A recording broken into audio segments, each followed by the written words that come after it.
এই যে রথের চাকা, এই রথের চাকা আছে 24টা।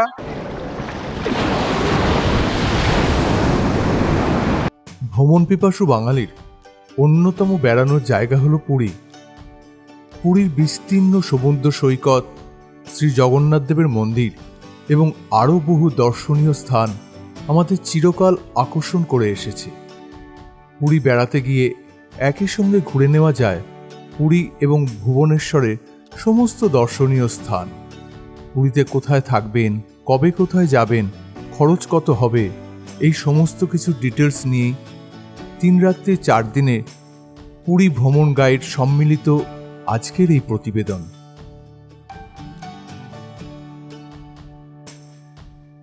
কলকাতা থেকে পুরী যাওয়ার অনেক ট্রেন আছে, আর রাত্রিরের সমস্ত ট্রেনই সকাল সকাল পুরী পৌঁছে যায়। আমি আপনাদের সুবিধার্থে কলকাতা থেকে পুরী যাওয়ার ট্রেনের সময়সূচি দিয়ে দিলাম।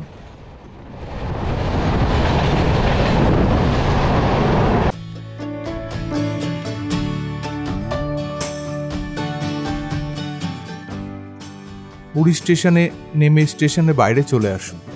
স্টেশনের বাইরেই আছে অটো এবং গাড়ি স্ট্যান্ড, সেখান থেকে আপনার প্রয়োজন মতো গাড়ি ভাড়া করে নিন। তবে দরদস্তুর অবশ্যই করে নেবেন। পুরী রেল স্টেশন থেকে স্বর্গদ্বার অবধি রিজার্ভ অটো ভাড়া পড়ে 250 থেকে 300 টাকা। পুরীতে কোথায় থাকবেন? পুরীতে marine drive road, Swargadwar road এবং নিউ মেরিন ড্রাইভ রোডে প্রচুর হোটেল আছে। মেরিন ড্রাইভ রোডে বেশিরভাগ হোটেলই সি ফেসিং, অর্থাৎ হোটেল থেকেই সমুদ্র দেখা যায়, তাই এইসব হোটেলের রেট একটু বেশি, 2000 টাকা থেকে 6000 টাকার মধ্যে। স্বর্গদ্বার রোডের হোটেল তুলনায় সস্তা, 500 থেকে 2000 টাকার মধ্যে। এই হচ্ছে সি বিচ, এই হচ্ছে নিউ মেরিন ড্রাইভ রোড, আর এটা হচ্ছে ইস্টার্ন ধাম। আর ইস্টার্ন ধামের পেছনেই হচ্ছে ওই গলিটাতে আমাদের যে থাকার জায়গা। আমরা এয়ারবিএনবি থেকে সুলেখা নামে যে দোতলা বাড়িটা বুক করেছিলাম, তাতে 4টে ডবল বেডরুম সহ রান্নাঘর, সোফা দিয়ে সাজানো, ড্রয়িং রুম, ফ্রিজ, অ্যাকোয়াগার্ড সমস্ত ব্যবস্থাই ছিল। ভাড়া পড়েছিল 4100 টাকা পার ডে। 4টে ঘরের মধ্যে 2টি এসি রুম এবং 2টি নন এসি রুম। এর ব্যালকনি এবং ছাদ থেকে সমুদ্র দেখা যেত। সবকটা ঘরেই অ্যাটাচ বাথরুম ছিল। ফ্রেশ হয়ে ব্রেকফাস্ট করে চলে আসুন সমুদ্র স্নানে। আমরা লাইট হাউসের পাশে এয়ারবিএনবি যে বাড়িটায় রয়েছি, একেবারে তার সামনেই রয়েছে সমুদ্র সৈকত। এদিকটা কিন্তু একেবারেই ফাঁকা, তাই না? দারুণ। আর ছাতা ফাতা দেয়া আছে, বেশ ভালোই লাগবে। চান করতে চলে এসেছি চান করতে। এই রূপু, কেমন লাগছে রে? হেভি লাগছে। ভাবতো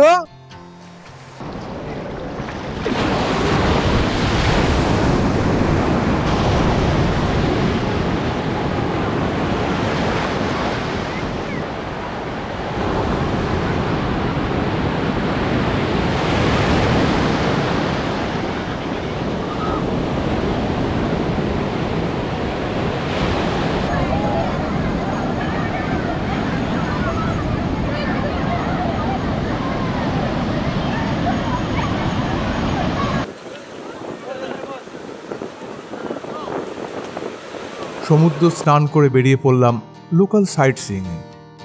লোকাল সাইট সিইংয়ে আমাদের রিজার্ভ অটো ভাড়া পড়েছিল 1000 টাকা। আমরা লোকাল সাইট সিনে বেরিয়ে পড়েছি। প্রথমে আমরা এসেছি মোহনা দেখতে। এখানে ধৌদিয়া নদী সাগরের সঙ্গে মিলেছে।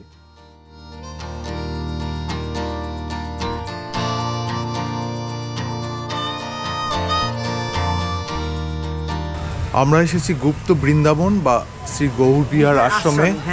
এখানে এন্ট্রি ফিস হচ্ছে 10 টাকা করে প্রতিজন, এবং এটি সকাল বেলা 7টা থেকে বিকেল 5:30 অবধি খোলা থাকে।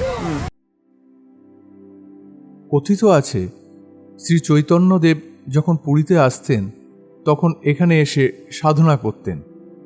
পরে তার শিষ্যা রমাদাসী এখানে সাধন ভজন করেন। আশ্রমের বর্তমানে এই সুন্দর রূপ দিয়েছেন মহন্ত সুবলচরণ দাস। আশ্রমের পরিবেশটা বেশ সুন্দর।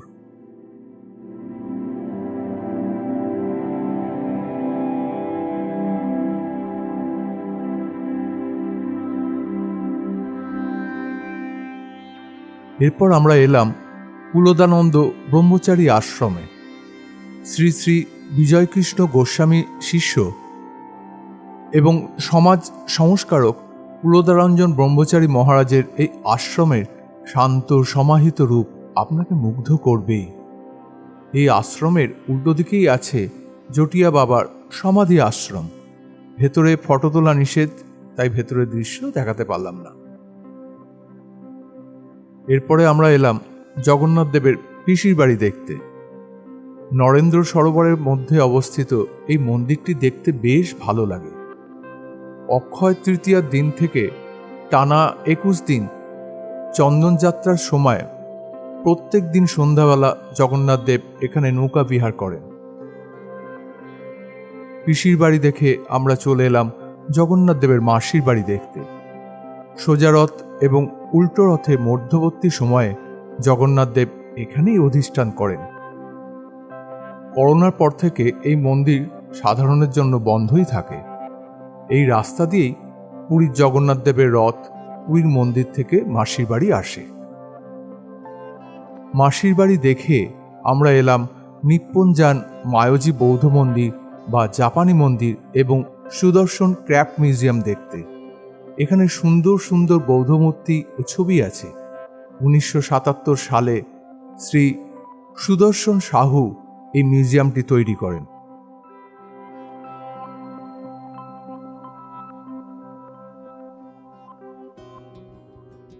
তার তৈরি করা কাঠ এবং পাথরের সুন্দর সুন্দর মূর্তি এই মিউজিয়ামে আছে। মিউজিয়ামটি দেখে চলে আসুন মেরিন ড্রাইভ রোডে মহদাদি প্যালেসের কাছে। এখানে ওটিডিসির কাউন্টার থেকে পরবর্তী দুদিনের অর্থাৎ পুরী, কোনারক, ভুবনেশ্বর ট্যুর এবং চিল্কা ট্যুরের টিকিট বুক করে নিন। অনলাইনেও টিকিট কাটা যায়।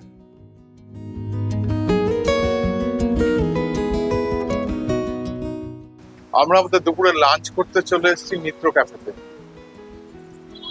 পুরীর যে লাইট হাউস আছে, লাইট হাউসের একটু আগে বা স্বর্গদ্বার আর লাইট হাউসের মধ্যে।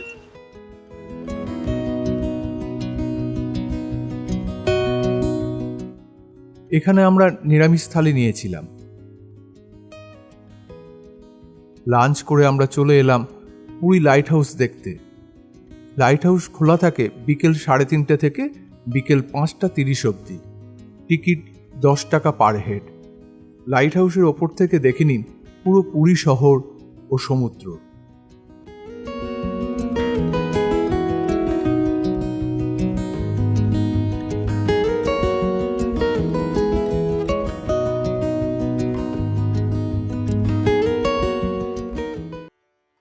এরপর আমরা এলাম পুরীর মন্দিরে পুজো দিতে। লাইট হাউস থেকে পুরী মন্দির টোটো ভাড়া পড়েছিল 250 টাকা। তখন মন্দিরে চলছে পতাকা বদল। সারা বছর প্রত্যেক দিন মন্দিরের চূড়ার পতাকা বদল হয়। এই দৃশ্য দেখতে ভুলবেন না। আপনি ইচ্ছে করলে মন্দির থেকে পতাকার অংশ সংগ্রহ করতে পারেন।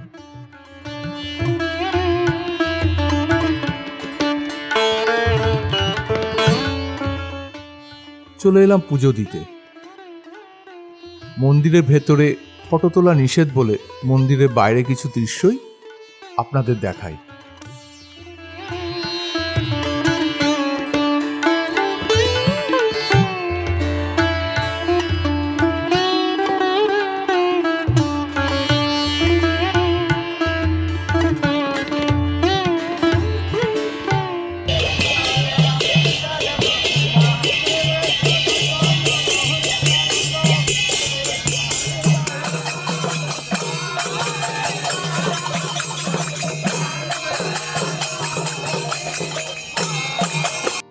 এরপর চলে এলাম পুরীর সি বিচ মার্কেটে।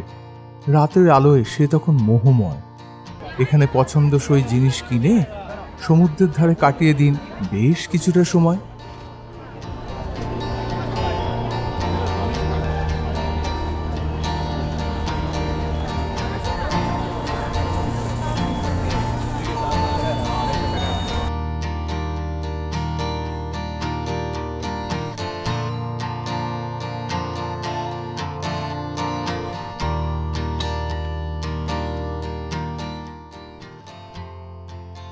এখানে সমুদ্রের ধারেই পাবেন মাছ ভাজা ও রকমারি খাবারের আয়োজন।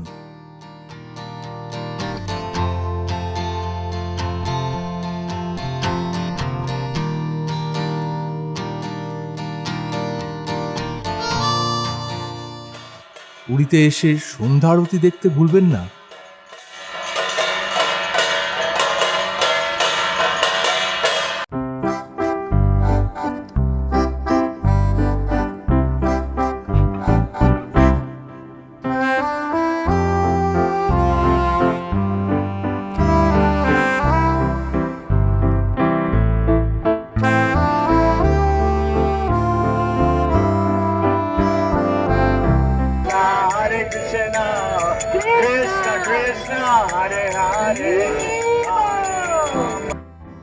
রাত্রে ভজহরি মান্নায় ডিনার করে চলে এলাম হোটেলে। আবার দেখা হবে কাল সকালে।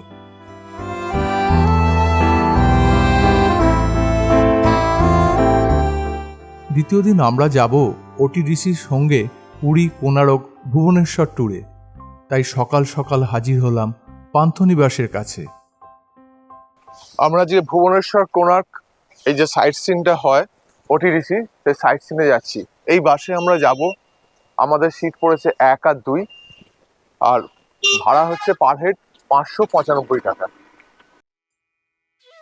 এখানে ট্যুর শুরু হয় সকাল 6:30 থেকে। যাওয়ার পথে প্রথমে একটা রেস্টুরেন্টে এলাম ব্রেকফাস্ট করতে। আমরা প্রথমে এলাম কুশভদ্রা নদীর তীরে অবস্থিত রামচণ্ডী মাতার মন্দির দর্শনে। এই মন্দির সারা বছরই দর্শন করা যায়।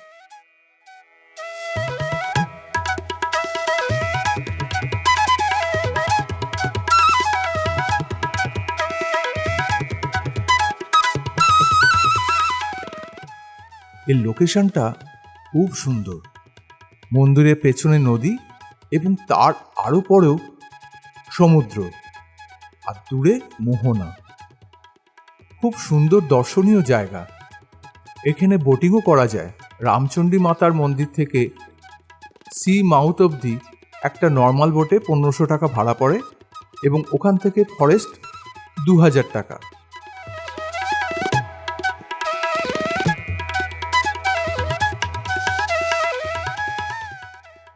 এদিকটা মন্দিরের পেছন দিক।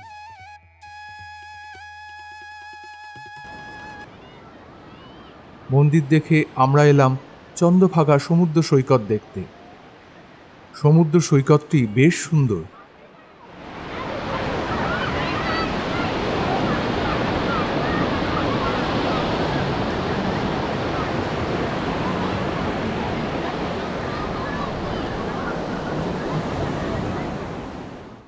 এখানে বেশ কিছু স্পোর্টস অ্যাক্টিভিটির ব্যবস্থাও আছে।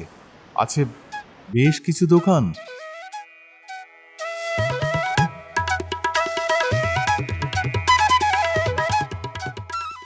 এরপর আমরা এলাম কোনারক সূর্য মন্দির দেখতে। সূর্য মন্দির যাবার রাস্তার দুদিকে প্রচুর দোকান আছে। আমরা এসে পৌঁছলাম কোনারক সূর্য মন্দিরে। 1250 খ্রিস্টাব্দের সূর্যবংশীয় রাজা নরসিংহদেব এই মন্দিরটি প্রতিষ্ঠা করেন। এখানকার প্রবেশ মূল্য 40 টাকা পার হেড।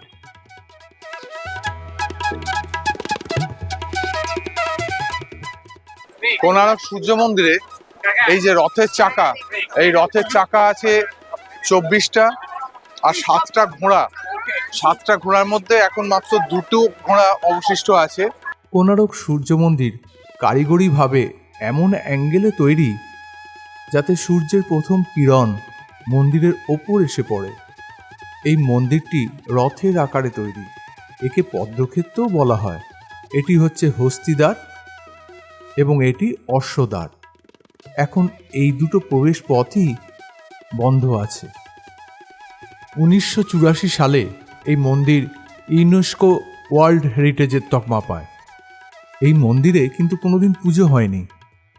এই মন্দির তৈরি করতে 12,000 কুশল শিল্পী 12 বছর ধরে কাজ করেন। কোনারক সূর্য মন্দির নিয়ে আমার ডিটেলস ভিডিও আছে। ভিডিওর লিংক ডেসক্রিপশন বক্সে দিয়ে দিলাম।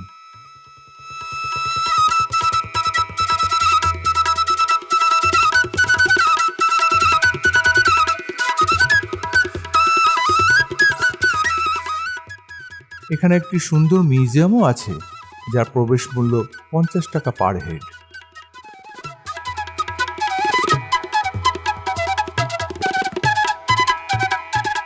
ধৌলিগিরি আসার জন্য বাস এই অবধি আসে, এখান থেকে ছোট গাড়ি করে ধৌলিগিরি অবধি যেতে হয়। 1972 খ্রিস্টাব্দে দয়া নদীর তীরে ধৌলি পাহাড়ের ওপর স্থাপিত হয় বিশ্ব শান্তি স্তূপ। এটি তৈরি হয় কলিঙ্গ নিপ্পন সংঘ এবং উড়িষ্যা সরকারের যৌথ উদ্যোগে। এই শান্তিস্তূপে ভগবান বুদ্ধের 4টি বিভিন্ন ভঙ্গিমার মূর্তি আছে। এছাড়াও ভগবান বুদ্ধের জীবনের নানা অধ্যায়ের মুহূর্ত এখানে পাথরে খোদাই করে দেখানো হয়েছে।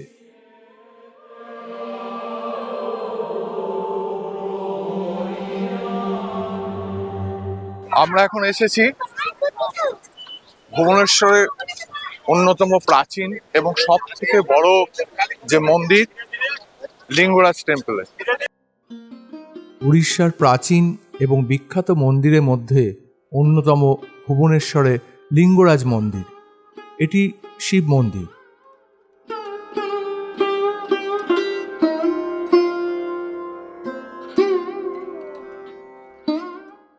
মন্দিরের বাইরের ওপরের এই জায়গা থেকে মন্দিরের ভেতরের দৃশ্য দেখা যায়।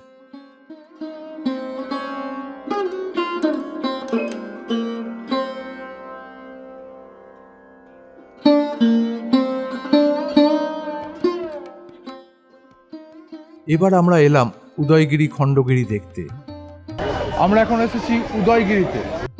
উদয়গিরি মানে সানরাইজ হিল।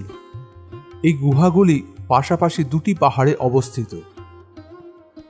উদয়গিরির প্রবেশ মূল্য 25 টাকা পার হেড। উদয়গিরিতে আছে 18টি গুহা এবং খণ্ডগিরিতে আছে 15টি গুহা।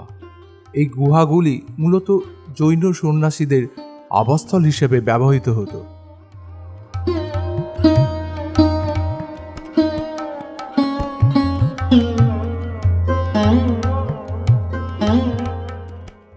উদয়গিরির ওপর থেকে পুরো ভুবনেশ্বর শহরকে দেখা যায় এবং ওই হচ্ছে খণ্ডগিরি।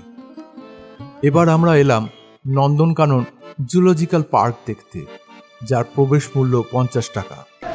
এখানে এন্ট্রি ফিস হচ্ছে 50 টাকা, আর আমরা ই কার্ড চাপবো, মানে ব্যাটারি চালিত গাড়ি, সেটা হচ্ছে 100 টাকা, কারণ জায়গাটা অনেক বড়। নন্দনকানন চিড়িয়াখানা বিখ্যাত তার বিশালত্ব এবং জঙ্গল সাফারির জন্য। প্রত্যেক সোমবার এই পার্ক বন্ধ থাকে। এই পার্ক এপ্রিল থেকে সেপ্টেম্বর সকাল 7টা 30 থেকে বিকেল 5টা 30 এবং অক্টোবর থেকে মার্চ সকাল 8টা থেকে বিকেল 5টা অবধি খোলা থাকে।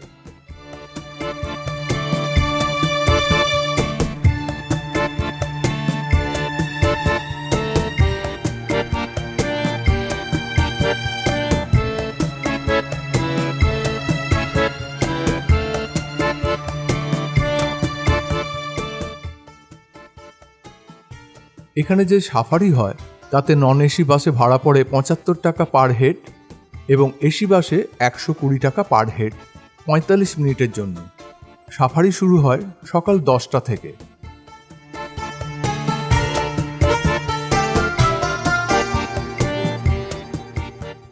এরপর আমরা চলে এলাম নন্দনকাননের ভেতরে ওটিডিসি রেস্টুরেন্টে লাঞ্চ করতে। আমাদের ডিম থালির দাম পড়েছিল 160 টাকা।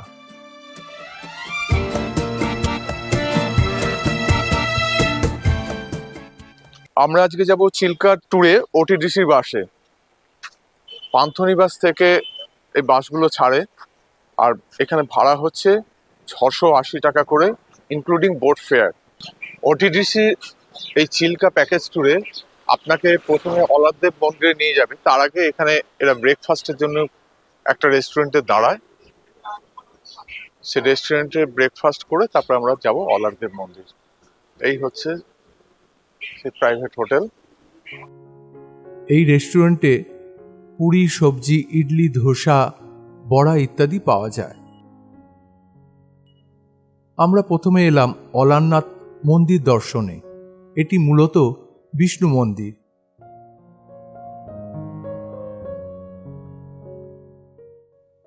এটি হচ্ছে ব্রহ্ম গৌড়ীয় মঠ।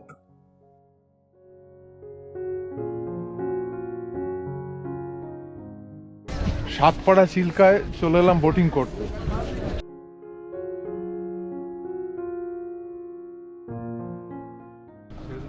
আমাদের বোটিং শুরু হয়ে গেল। ওটিডিসির বোটে চিল্কা ঘুরলে ডলফিন দেখার সম্ভাবনা বেশি থাকে, কারণ এরা খুব সকাল সকাল বোট ছাড়ে। এখানে যে ডলফিন দেখা যায় তারা জংলি ডলফিন। এদের গায়ের রং কালো। এদের বলা হয় ইডাওভি ডলফিন।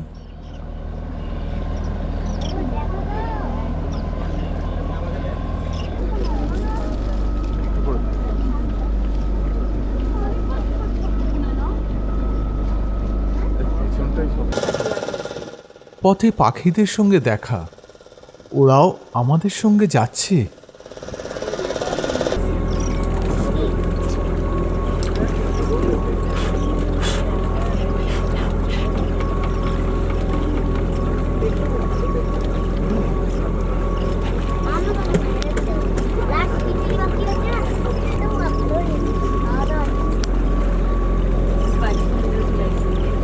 রুবেল,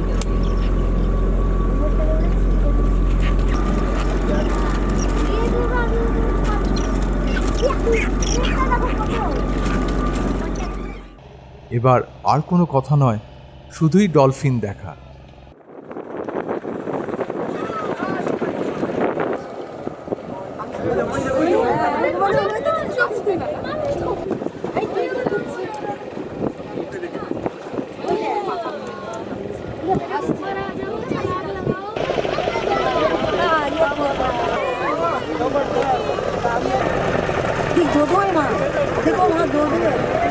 পেয়েছি।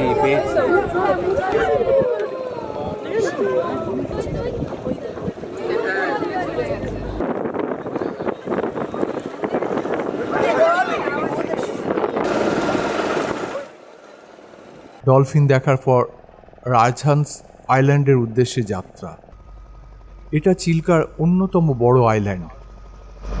চিল্কা ভ্রমণের পথে আজকে কিন্তু প্রচুর ডলফিন দেখলাম। পাখি যে কত দেখলাম তার কোনো ইয়ত্তা নেই। আমরা এখন এসে গেছি রাজহান্স আইল্যান্ডে। ওখান থেকে আমরা এখন ক্লাসিক বিচে যাচ্ছি।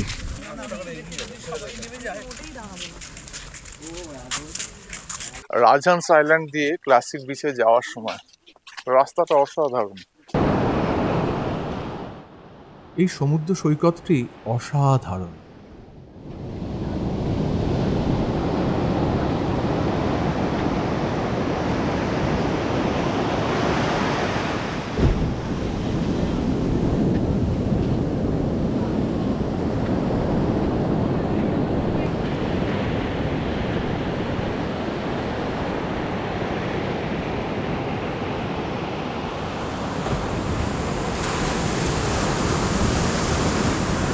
ক্লাসিক বিচের চারিপাশটা খুব সুন্দর। এরপর আমরা এলাম চিল্কা ডেভেলপমেন্ট অথরিটির মিউজিয়াম দেখতে। চিল্কার প্রাণী বৈচিত্র্য নিয়ে তৈরি এই মিউজিয়ামটি খুব সুন্দর।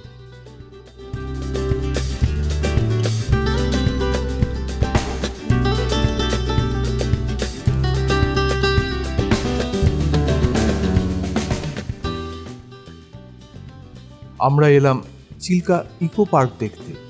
এখানে ব্লু হোয়েলের স্কেলিটন আছে। এরপর পুরী ফেরার পথে হোটেল বর্ষা রানীতে এলাম লাঞ্চ করতে। চিল্কা থেকে বিকেল বিকেল ফিরে আমরা চলে এলাম গোল্ডেন বিচ, যা ব্লু ফ্ল্যাগ বিচের তকমা পেয়েছে। এখানে এন্ট্রি ফিস লাগে মাথাপিছু 20 টাকা 3 ঘন্টার জন্য। আমরা চলে এসেছি ব্লু ফ্ল্যাগ বিচে। সমস্ত রকম সুবিধাযুক্ত এমন সি বিচ আপনি পুরীতে খুঁজেও পাবেন না। সারা ভারতবর্ষে ইন্টারন্যাশনাল সার্টিফিকেট যুক্ত ব্লু ফ্ল্যাগ বিচ আছে মাত্র 18টি।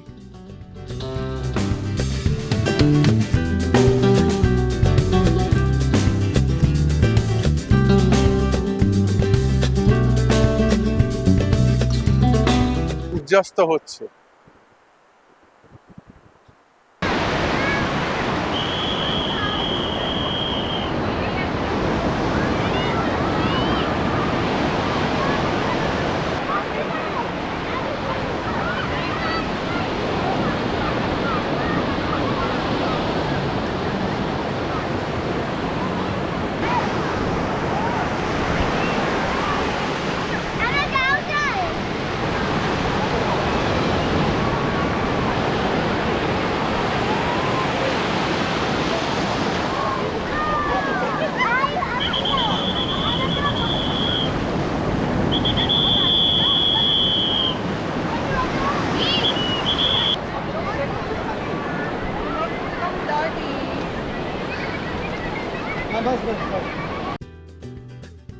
এবার আমরা এলাম এর ঠিক পাশেই সমুদ্রের ধারে গান্ধী পার্কে। বেশ সাজানো গোছানো পার্কটি দেখতে আপনার ভালোই লাগবে। এরপর রাত্রে খেয়ে দিয়ে ঘুম। একটা কথা বলতেই ভুলে গেছি, পুরীতে এসে খাজা কিনতে ভুলবেন না।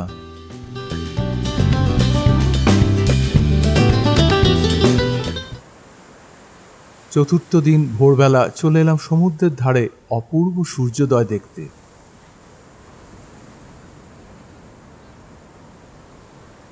ভোরবেলা সূর্যের নরম রোদ গায়ে মেখে সমুদ্রের ধারে হাঁটতে বেশ ভালোই লাগছিল। ফিরতেই ইচ্ছে করছিল না, কিন্তু ফিরতে তো হবেই। এরপর হোটেলে ফিরে স্নান সেরে চেক আউট করে নিন। যাদের বেলায় ট্রেন আছে তারা হোটেলে চেক আউট করে ব্রেকফাস্ট সেরে স্টেশন চলে আসুন। কেমন লাগলো আমাদের পুরী ভ্রমণের ভিডিও কমেন্ট করে জানানোর অনুরোধ রইল। যাদের রাত্রে ট্রেন তারা পুরী থেকে 56 কিলোমিটার দূরে একদম অফবিট তাপাংয়ে ঘুরে আসতে পারেন।